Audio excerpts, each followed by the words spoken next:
कुछ लड़कियों को अपने आप पर इतना कॉन्फिडेंस होता है कि एक दिन अपने ओवर कॉन्फिडेंस की वजह से वह पूरी तरीके से फंस जाती है और कभी बाहर नहीं निकल पाती है। दरअसल आज की कहानी में भी उत्तर प्रदेश की रहने वाली एक लड़की प्रीति के साथ भी कुछ ऐसा ही होता है, क्योंकि प्रीति को अपने आप पर पूरा कॉन्फिडेंस था कि वह जब चाहे अपने आशिक से शादी कर सकती है। लेकिन शायद प्रीति को यह नहीं मालूम था कि उसका आशिक एक मगरमच्छ है। दरअसल इस कहानी का अंत इतना दर्दनाक होता है जिसके बारे में किसी ने भी नहीं सोचा था। नमस्कार, आदाब। मैं सौरभ मिश्र और आप देख रहे हैं सौरभ की स्टोरी। दोस्तों, आज की जो सच्ची घटना मैं आपको सुनाने वाला हूं, दरअसल यह घटना है उत्तर प्रदेश की। और इसी उत्तर प्रदेश का एक जिला पड़ता है कानपुर, और इसी कानपुर का एक थाना पड़ता है चकेरी, और इसी थाने के अंतर्गत एक इलाका आता है नेताजी नगर। और इसी नेताजी नगर इलाके की रहने वाली है मंजू गुप्ता, जो अपने पति किशन गुप्ता के साथ रहती है। मैं बात कर रहा हूं 27 जुलाई 2018 की। सुबह सुबह इसी चकेरी थाने में एसएसपी अखिलेश कुमार मीना, जो लोगों की परेशानियों को सुन रहे थे, और जब इस बात की जानकारी मंजू को मालूम चलता है, मंजू भी अपने पति को लेकर चकेरी थाने में पहुंच जाती है और फिर अपनी बारी आने का इंतजार करने लगती है।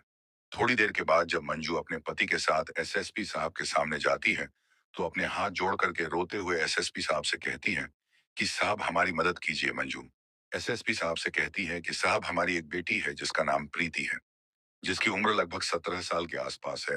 दरअसल हमारी बेटी प्रीति जो पिछले 2 सालों से लापता है, और हमने उसकी गुमशुदगी की रिपोर्ट बाबूपुरवा थाने में भी दर्ज कराई है। लेकिन वहां की पुलिस ना तो मेरी बेटी को ढूंढने की कोशिश कर रही है और ना ही मेरी बात सुन रही है। मंजू जब ये सारी बातें एसएसपी साहब से बताती हैं, उसके बाद से एसएसपी साहब भी दोनों को आश्वासन देते हुए कहते हैं कि हमसे जो कुछ भी होगा हम करने की कोशिश करेंगे, आप लोग घर जाइए। उसके बाद मंजू अपने पति के साथ वापस घर तो चली आती है, लेकिन इस बार भी मंजू को अपने आप पर यकीन नहीं होता है कि पुलिस उसकी कोई मदद कर पाएगी। दरअसल इससे पहले भी बाबूपुरवा थाने में कई सारे अधिकारी आ चुके हैं, लेकिन किसी ने भी प्रीति को ढूंढने की कोशिश नहीं किया था। मंजू अपने पति के साथ घर वापस तो आ जाती है, लेकिन उसके बाद से एसएसपी साहब इस केस को काफी सीरियस तरीके से लेते हैं और इस केस को इसी चकेरी थाना के थाना प्रभारी अभिषेक अभिषेक सिंह के हवाले कर देते हैं। अभिषेक सिंह इस केस की जांच पड़ताल करते हुए सबसे पहले प्रीति का फाइल बाबूपुरवा थाने से मंगाते हैं और फिर उसकी गहराई से स्टडी करते हैं। दरअसल स्टडी करने के बाद मालूम चलता है कि प्रीति को लापता हुए लगभग 2 साल हो चुका है, और इन 2 सालों के अंदर बाबूपुरवा थाने में कई सारे अधिकारी आकर के जा चुके हैं, लेकिन किसी ने भी प्रीति को ढूंढने की कोशिश नहीं किया था। थाना प्रभारी अभिषेक सिंह जब प्रीति की फाइल को पढ़ते हैं, उसके बाद से प्रीति के बारे में ज्यादा से ज्यादा जानकारी इकट्ठा करने के लिए फिर से प्रीति के माता पिता को थाने में बुलाते हैं और फिर उनसे प्रीति के बारे में पूछताछ करते हैं कि प्रीति कब गायब हुई थी और कहां से गायब हुई थी। इस पर मंजू पुलिस वालों को जवाब देते हुए कहती है कि साहब 27 जुलाई 2016 को इसी बाबूपुरवा थाने की पुलिस हमारी बेटी को लेकर उर्सला हॉस्पिटल गई थी मेडिकल जांच कराने के लिए, लेकिन उसके बाद से मेरी बेटी कभी घर ही वापस नहीं आई। दरअसल उसके बाद से हमने अपनी बेटी को हर जगहों पर ढूंढने की कोशिश की है, और जब उसका कहीं कुछ पता नहीं चला, आखिरकार 25 नवंबर 2016 को इसी बाबूपुरवा थाने में जाकर हमने अपनी बेटी की गुमशुदगी का रिपोर्ट भी दर्ज करा दिया। लेकिन उसके बाद से पुलिस ना तो मेरी बेटी को ढूंढने की कोशिश की और ना ही हमारी बात सुनने की कोशिश की। प्लीज हमारी मदद कीजिए मंजू। जब यह सारी बातें थाना प्रभारी से बताती हैं, उसके बाद से थाना प्रभारी अभिषेक सिंह फिर से मंजू से सवाल करते हैं कि क्या तुम्हें किसी पर शक है। इस पर मंजू 2 लोगों का नाम बताती है, जिसमें से एक का नाम है रितेंद्र सिंह उर्फ बबुआ ठाकुर, और दूसरा उसी का दोस्त है अनुज सिंह। जब इन दोनों का नाम बता देती है, उसके बाद से पुलिस इन दोनों के बारे में पता लगाती है। सबसे पहले पुलिस जो बबुआ ठाकुर के बारे में पता लगाती है, तो मालूम चलता है कि बबुआ ठाकुर जो शिव कटरा का रहने वाला है और अपने इलाके का काफी दबंग व्यक्ति है। दरअसल बबुआ ठाकुर जो अपने कॉलेज का छात्र का नेता भी रह चुका है और फिलहाल प्रॉपर्टी डीलिंग का तो काम करता ही है, साथ ही साथ एक वकील भी है। उसके बाद से पुलिस अब बहुआ ठाकुर के दोस्त अनुज के बारे में पता करती है, तो मालूम चलता कि अनुज जो केडीए कॉलोनी का रहने वाला है और अपना खुद का ट्रेवल एजेंसी चलाता है। दरअसल अनुज भी जो कि अपने इलाके का काफी दबंग व्यक्ति है और राजनीतिक पार्टियों के साथ उसका उठना बैठना भी है।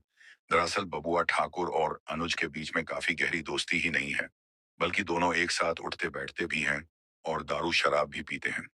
इन दोनों के बारे में पुलिस को जब मालूम चल जाता है, उसके बाद से पुलिस अब प्रीति के बारे में पता लगाने के लिए उसके मोबाइल नंबर का कॉल डिटेल्स निकालती है। दरअसल 27 जुलाई 2016 को प्रीति जब गायब हुई थी और उस दिन प्रीति ने जिन जिन नंबरों पर बातचीत किया था, पुलिस उन तमाम लोगों को थाने में बुलाती है और फिर सबसे बारी बारी से पूछताछ करती है। हालांकि पुलिस जब उन तमाम व्यक्तियों से बारी बारी से थाने में बुला करके पूछताछ करती है, तभी उन्हीं में से एक व्यक्ति पुलिस वालों से कहता है कि साहब 27 जुलाई 2016 को शाम के वक्त मैंने प्रीति को बबुआ ठाकुर और उसके दोस्त अनुज के साथ गाड़ी में श्यामनगर हाईवे के पुल के नीचे देखा था।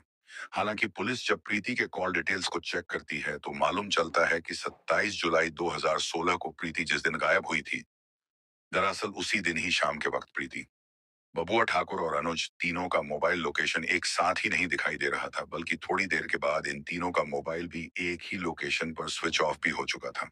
दरअसल जब इस तरह का डिटेल्स मिलता है तो पुलिस को लगता है कि यह इत्तेफाक नहीं हो सकता है, और वह व्यक्ति भी जो जब थाने में इन तीनों को एक साथ होने की बात कहता है। इस वजह से पुलिस को पूरा यकीन हो जाता है कि प्रीति के बारे में बबुआ ठाकुर और अनुज सिंह, ये दोनों जरूर कुछ ना कुछ जानते होंगे। पुलिस को इन दोनों के ऊपर पूरा शक हो जाता है, लेकिन इनके ऊपर हाथ डालने में पुलिस भी सोच में पड़ जाती है, क्योंकि बबुआ ठाकुर कोई आसान व्यक्ति नहीं था। इसीलिए पुलिस अब इनको थाने में लाकर इनसे पूछताछ करने के लिए एक प्लान बनाती है। और इसी प्लान के तहत 25 अगस्त 2018 को पुलिस अपनी टीम के साथ सबसे पहले अनुज सिंह के घर केडीए कॉलोनी में जाती है और फिर अनुज को गिरफ्तार कर लेती है। पुलिस जब अनुज को गिरफ्तार करके थाने में लेकर आती है और जब अनुज से प्रीति के बारे में पूछताछ करती है, तो अनुज पुलिस वालों को जवाब देते हुए कहता है कि साहब मुझे प्रीति के बारे में कुछ भी नहीं मालूम है। हालांकि पुलिस अनुज से और भी कई तरह का सवाल करती है, लेकिन अनुज अपनी सच्चाई कबूल करने के लिए तैयार ही नहीं होता है। इसीलिए पुलिस अब उस व्यक्ति को लाकर अनुज के सामने खड़ा कर देती है, जिसने इन तीनों को एक साथ देखा था। वह व्यक्ति भी जब अनुज के सामने आता है, तो उसे देखने के बाद अनुज के पसीने छूटने लगते हैं। दरअसल उसके बाद से अनुज अब मजबूर होकर अपनी सच्चाई कबूल कर लेता है और पुलिस वालों को जवाब देता है कि साहब प्रीति अब इस दुनिया में नहीं है। दरअसल हमने उसकी हत्या कर दिया है। हत्या की जब बात कहता है, यह सुनकर के पुलिस भी एकदम से चौंक जाती है और फिर अनुज से इस हत्या की वजह पूछती है। इस पर अनुज पुलिस वालों को जवाब देता है कि साहब इस बारे में बबुआ ठाकुर ही बता सकता है। दरअसल मैंने तो सिर्फ दोस्ती की वजह से उसका साथ दिया था। अनुज सिंह जब अपनी सच्चाई कबूल कर लेता है, उसके बाद से पुलिस अब अनुज के ही तहरीर के आधार पर 25 अगस्त 2018 को ही बबुआ ठाकुर के भी घर पर जाती है और उसके घर पर छापा मारती है और फिर बबुआ ठाकुर को गिरफ्तार करके थाने में लेकर पहुंच जाती है। लेकिन पुलिस जब बबुआ ठाकुर को गिरफ्तार करके थाने में लेकर आती है और इस बात की जानकारी जब छात्र संघ के नेता और वकीलों को जब मालूम चलता है, सबके सब थाने पर पहुंच जाते हैं और पुलिस के ऊपर दबाव डालने लगते हैं। इस पर एसएसपी साहब भी उन सबको समझाते हुए कहते हैं कि अगर बबुआ ठाकुर ने कुछ गलत नहीं किया होगा तो यकीन करिए, हम उसे छोड़ देंगे। आप लोग घर जाइए। पुलिस जब इन तमाम लोगों को समझाने की कोशिश करती है, आखिरकार यह लोग भी पुलिस की बात मान जाते हैं और वापस चले जाते हैं। उसके बाद से पुलिस अब थाने के अंदर बबुआ ठाकुर से प्रीति के बारे में पूछताछ करती है, लेकिन बबुआ ठाकुर पुलिस वालों को यही जवाब देता है कि साहब मुझे प्रीति के बारे में कुछ भी नहीं मालूम है। पुलिस को जब पूरा यकीन हो जाता है कि बबुआ ठाकुर अपनी सच्चाई कबूल करने वाला नहीं है, इसलिए पुलिस अब बबुआ ठाकुर के सामने उसके दोस्त अनुज सिंह को लाती है। थाने के अंदर बबुआ ठाकुर जब अपने सामने अपने दोस्त अनुज सिंह को देखता है, तो देखने के बाद तुरंत ही समझ जाता है कि सारी सच्चाई ओपन हो चुकी है। उसके बाद से बबुआ ठाकुर भी अपना जुर्म कबूल कर लेता है। लेकिन बबुआ ठाकुर जब प्रीति की हत्या की पूरी कहानी पुलिस को बताता है, तो वाकई में इसे सुनने के बाद खुद प्रीति के माता पिता भी चीख चीख कर रोने लगते हैं। दरअसल इस कहानी की शुरुआत होती है घटना से ठीक लगभग 2.5 साल पहले। दरअसल प्रीति, जो कि अपने माता पिता के इकलौता संतान है, प्रीति के माता पिता जो ठेले पर अंडा बेचने का काम करते हैं और जो भी पैसा कमाते हैं, उससे बड़ी मुश्किल से अपनी बच्ची की परवरिश करते हैं। हालांकि प्रीति जो भले ही गरीब परिवार से है, ज्यादा पढ़ी लिखी भी नहीं है, पर देखने में बेहद ही खूबसूरत है। दरअसल प्रीति के ही पड़ोस में रहने वाला है उसका चचेरा भाई दिलीप गुप्ता। दरअसल दिलीप का जो अपने चाचा चाची से बिल्कुल नहीं बनता है और आए दिन हर रोज छोटी मोटी बातों को लेकर झगड़े तकरार भी होते रहता है। एक दिन दिलीप के घर में चोरी हो जाती है और वह जाकर थाने में रिपोर्ट दर्ज करा देता है और साथ ही साथ अपने चाचा चाची के ऊपर ही इल्जाम भी लगा देता है। पुलिस जब इधर मंजू के घर में आती है और जब उसके घर की तलाशी लेती है, तो आखिरकार वह सामान भी मंजू के घर से ही बरामद हो जाती है, जिसकी वजह से पुलिस अब प्रीति के साथ साथ उसकी मां को भी गिरफ्तार करके थाने में लेकर चली जाती है। हालांकि मंजू जब पुलिस के साथ थाने में जाती है, पुलिस वालों से गुहार लगाती है कि साहब, मैंने दिलीप के घर में चोरी नहीं की है, बल्कि साजिश के तहत हमें फंसाया जा रहा है। लेकिन पुलिस मंजू की एक बात नहीं सुनती है और आखिरकार मां और बेटी को जेल भेज देती है। लेकिन कुछ ही दिन के बाद जब मां और बेटी दोनों जेल से छूट करके आते हैं, उसके बाद से प्रीति बदला लेने के लिए दिलीप के साथ झगड़े तकरार कर लेती है और फिर इसी चकेरी थाने में रिपोर्ट दर्ज कराने के लिए पैदल ही अपने घर से निकल जाती है। चूंकि उस दिन गाड़ियों का हड़ताल होता है, जब बस स्टैंड पर पहुंचती है, उसे कोई गाड़ी नहीं मिलती है। तभी वहां पे इधर बबुआ ठाकुर भी अपनी गाड़ी लेकर पहुंच जाता है और जब बस स्टैंड पर प्रीति को देखता है, वह समझ जाता है कि प्रीति किसी गाड़ी का इंतजार कर रही है। इसीलिए बबुआ ठाकुर प्रीति से कहता कि तुम्हें गाड़ी नहीं मिलने वाली है, अगर तुम चाहो तो मेरी गाड़ी में लिफ्ट ले सकती हो। उसके बाद से प्रीति भी बबुआ ठाकुर की गाड़ी में बैठ जाती है और जब बबुआ ठाकुर वहां से गाड़ी लेकर के रवाना करता है, तो गाड़ी के अंदर ही प्रीति से बातचीत करने लगता है। प्रीति उसे सारी बात बताते हुए कहती है कि दरअसल मैं चकेरी थाने में जा रही हूँ अपने चचेरे भाई दिलीप के ऊपर मुकदमा दर्ज कराने के लिए। जब रिपोर्ट दर्ज कराने की बात कहती है, तब जाकर के बबुआ ठाकुर भी प्रीति से कहता है कि मैं खुद भी एक वकील हूँ। वकील होने का जब परिचय देता है, तो यह सुनकर के प्रीति को भी काफी अच्छा लगता है। उसके बाद से खुद बबुआ ठाकुर ही प्रीति को लेकर के चकेरी थाने में जाता है और दिलीप के ऊपर रिपोर्ट दर्ज करा देता है। रिपोर्ट दर्ज हो जाने के बाद से बबुआ ठाकुर और प्रीति कुछ देर तक एक दूसरे से बातचीत करते और बातों ही बातों में बबुआ ठाकुर प्रीति का मोबाइल नंबर ले लेता है। दरअसल बबुआ ठाकुर जो पहली मुलाकात में प्रीति को पसंद कर लेता है और जब उसे प्रीति का मोबाइल नंबर मिल जाता है, उसके बाद से अक्सर प्रीति के नंबर पर फोन करने लगता है, जिसकी वजह से दोनों के बीच में दोस्ती हो जाती है और फिर बातचीत करते करते आखिरकार बबुआ ठाकुर और प्रीति के बीच में प्रेम प्रसंग शुरू हो जाता है। हालांकि प्रीति का में जब बबुआ ठाकुर के साथ में प्रेम प्रसंग शुरू होता, उस वक्त प्रीति की उम्र भी मात्र 17 साल होती है। दोनों के बीच में जब प्रेम प्रसंग शुरू हो जाता है, उसके बाद से दोनों एक दूसरे से मुलाकात भी करने लगते हैं और आखिरकार एक दिन प्रीति बबुआ ठाकुर को लेकर के अपने माता पिता से भी बता देती है। हालांकि प्रीति के जब माता पिता को मालूम चलता है, अपनी बच्ची को भी समझाने की कोशिश नहीं करते हैं, क्योंकि उन दोनों को लगता है कि प्रीति के समझाने के बावजूद भी प्रीति उनकी बात नहीं मानने वाली है, क्योंकि प्रीति एक नंबर की जिद्दी लड़की थी। दरअसल उसके बाद से अब बबुआ ठाकुर प्रीति के साथ जहां तहां घूमता ही नहीं है, बल्कि उसके घर भी आने जाने लगता है। समय बेहतर तरीके से गुजरता है, लेकिन कुछ ही महीने के बाद अब प्रीति बबुआ ठाकुर के ऊपर शादी करने का दबाव डालने लगती है। लेकिन बबुआ ठाकुर उसे समझाते हुए कहता है कि शादी करने की इतनी जल्दी क्या है, हमारे दिन बेहतर तरीके से तो गुजर ही रहे हैं। लेकिन प्रीति बबुआ ठाकुर की बात मानने के लिए तैयार नहीं होती है और फिर उसके ऊपर दबाव डालने लगती है। दरअसल बबुआ ठाकुर जो प्रीति से कभी शादी करना ही नहीं चाहता था, क्योंकि बबुआ ठाकुर जो ऑलरेडी शादीशुदा था और इस बात की जानकारी प्रीति को भी थी। इधर प्रीति के चचेरे भाई दिलीप सिंह को जब मालूम चलता है कि प्रीति का बबुआ ठाकुर के साथ में प्रेम प्रसंग शुरू हो चुका है और बबुआ ठाकुर उसकी काफी हद तक मदद कर रहा है, दिलीप सिंह भी बबुआ ठाकुर से दोस्ती कर लेता है। उसके बाद से दिलीप सिंह जब भी बबुआ ठाकुर से मुलाकात करने के लिए जाता है, तो बबुआ ठाकुर भी अपने दोस्त अनुज को बुला लेता है और फिर तीनों एक साथ ही बैठ करके शराब पीते हैं और उसका सारा खर्चा दिलीप सिंह ही उठाता है।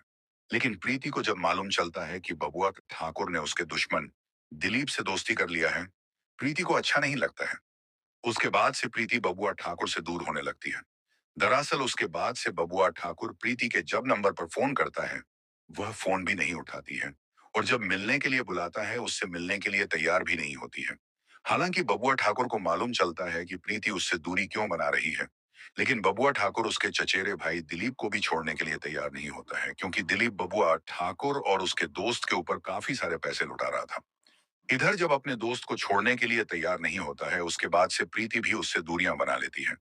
दरअसल 19 जून 2016 को प्रीति गर्भवती जब बाबूपुरवा अपने एक रिश्तेदार के यहाँ जा रही थी, तभी रास्ते में बबुआ ठाकुर मिल जाता है और फिर उसे जबरदस्ती अपने गाड़ी में बिठाने की कोशिश करता है। प्रीति जब नहीं बैठती है, बबुआ ठाकुर उसके साथ जोर जबरदस्ती करने लगता है, जिसकी वजह से प्रीति भी चीखने चिल्लाने लगती है और उसकी चीख पुकार सुनकर के जब आस पड़ोस के लोग इकट्ठा होते हैं, बबुआ ठाकुर अपनी गाड़ी लेकर वहां से भाग जाता है। लेकिन इस वजह से प्रीति इतना काफी नाराज हो जाती है कि उसी वक्त ही बाबू पुरवा थाने में जाती है और बबुआ ठाकुर के साथ साथ अपने चचेरे भाई दिलीप के भी नाम पर छेड़खानी का मुकदमा दर्ज करा देती है, जिसमें पोक्सो एक्ट के तहत मुकदमा दर्ज होता है। हालांकि मुकदमा जब दर्ज करा देती है और इस बात की जानकारी जब बबुआ ठाकुर को मालूम चलता है तो उसका गुस्सा सातवें आसमान पर पहुंच जाता है। दरअसल उसके बाद से बबुआ ठाकुर प्रीति से जाकर के मुलाकात करता है और कहता है कि तुम वो केस वापस ले लो ले। लेकिन प्रीति उस केस को वापस लेने के बजाय बबुआ ठाकुर को ही धमकी देने लगती है। कहती है कि मैं केस अब तभी वापस लूंगी जब तुम मुझसे शादी कर लोगे, और याद रखना कि अगर तुमने मुझसे शादी नहीं किया तो तुम्हारा मेरा जो रिश्ता चल रहा है, मैं ये सारी सच्चाई तुम्हारी पत्नी को भी बता दूंगी। प्रीति जब इस तरह की धमकी देती है तो उसकी धमकी सुन करके बबुआ ठाकुर भी एकदम से डर जाता है। दरअसल बबुआ ठाकुर को अब यह डर सताने लगता है कि कहीं प्रीति की वजह से उसका घर ना बर्बाद हो जाए। दरअसल उसी वक्त ही बबुआ ठाकुर जो प्रीति को अब सबक सिखाने का फैसला कर लेता है, उसके बाद से जाकर अपने दोस्त अनुज सिंह से मुलाकात करता है और उससे मदद मांगता है। जब मदद की गुहार लगाता है उसके बाद से अनुज सिंह भी उसका साथ देने के लिए तैयार हो जाता है। उसके बाद से बबुआ ठाकुर एक सही मौके का इंतजार करने लगता है। दरअसल उसके बाद से बबुआ ठाकुर एक रफा दफा का लेटर लिखता है और जाकर के प्रीति से मुलाकात करता है और कहता है कि तुम इस पर साइन कर दो और तुम्हें जितना पैसा चाहिए मैं तुम्हें पैसा दूंगा। लेकिन प्रीति भी बबुआ ठाकुर के सामने एक ही शर्त रखती है कि मुझे पैसा नहीं चाहिए बल्कि तुम मुझसे शादी कर लो, वरना मैं इस केस को वापस नहीं लूंगी। जैसे जैसे समय गुजरता है, आखिर का 17 जून 2016 को इधर बाबूपुरवा की पुलिस प्रीति को लेकर के इसी उर्सला हॉस्पिटल में मेडिकल जांच कराने के लिए जाती है। इधर हॉस्पिटल में प्रीति जय जैसे ही जाती है, इस बात की जानकारी बबुआ ठाकुर को मालूम चल जाता है। उसके बाद से बबुआ ठाकुर अपने दोस्त अनुज सिंह को अपनी गाड़ी में बिठा करके हॉस्पिटल के बाहर ही उसका इंतजार करने लगता है। और जब इधर प्रीति का मेडिकल चेकअप हो जाता है, उसके बाद से प्रीति के नंबर पर फोन करता है और अपने पास बुलाता है।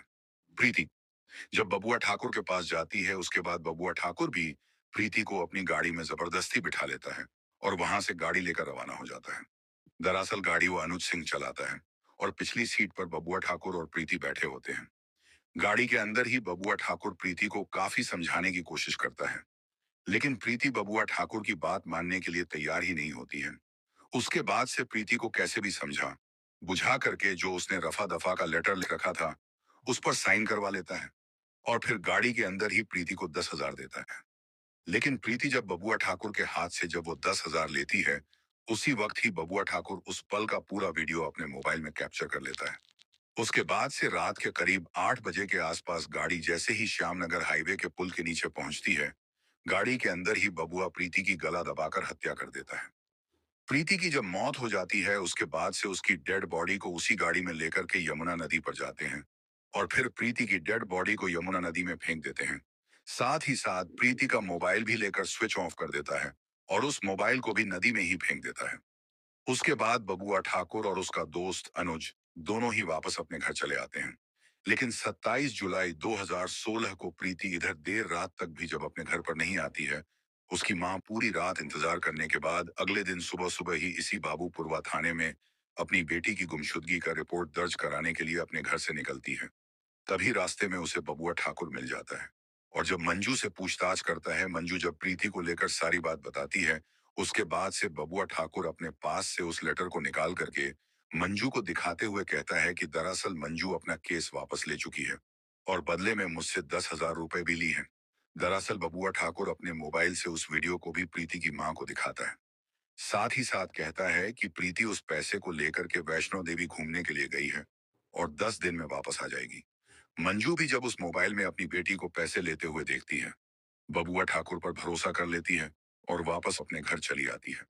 लेकिन जब 10 दिन का समय गुजर जाता है, इसके बाद भी प्रीति जब घर वापस नहीं आती है, आखिरकार 12 नवंबर 2016 को इसी बाबूपुरवा थाने में जाती है और फिर अपनी बेटी की गुमशुदगी का रिपोर्ट दर्ज करा देती है।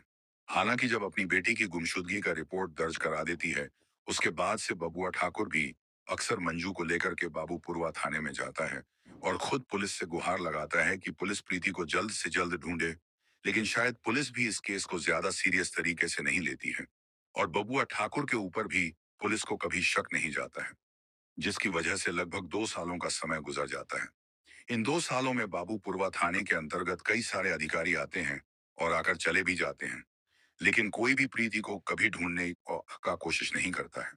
लेकिन 27 जुलाई 2018 को इसी चकेरी थाने में जब एसएसपी अखिलेश कुमार मीना लोगों की परेशानियों को सुन रहे थे, इस बात की जानकारी जब मंजू को मालूम चलता है, मंजू अपने पति के साथ एसएसपी साहब के पास जाती है और आखिरकार एसएसपी साहब से गुहार लगाती है।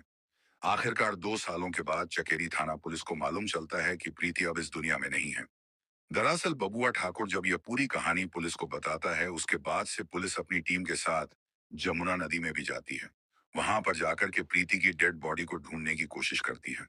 आसपास के थानों में भी पता करने की कोशिश करती है कि क्या 2 साल पहले किसी लड़की की डेड बॉडी बरामद हुई थी, जिसकी शिनाख्त नहीं हो पाई, लेकिन पुलिस के यहाँ कुछ भी नहीं मिलता है। बबुआ ठाकुर और उसके दोस्त अनुज जब अपनी सच्चाई कबूल कर लेते हैं, उसके बाद से पुलिस इन दोनों को गिरफ्तार करने के बाद अगले दिन अदालत में पेश करती है, जहां से इन दोनों को जेल भेज दिया जाता है। दोस्तों, इस पूरी घटना के बारे में आप क्या सोचते हैं? आप अपनी राय हमें कमेंट बॉक्स में जरूर दीजिएगा। कल फिर मिलते हैं एक और नई सच्ची घटना के साथ। तब तक के लिए जय हिंद, जय भारत, वंदे मातरम।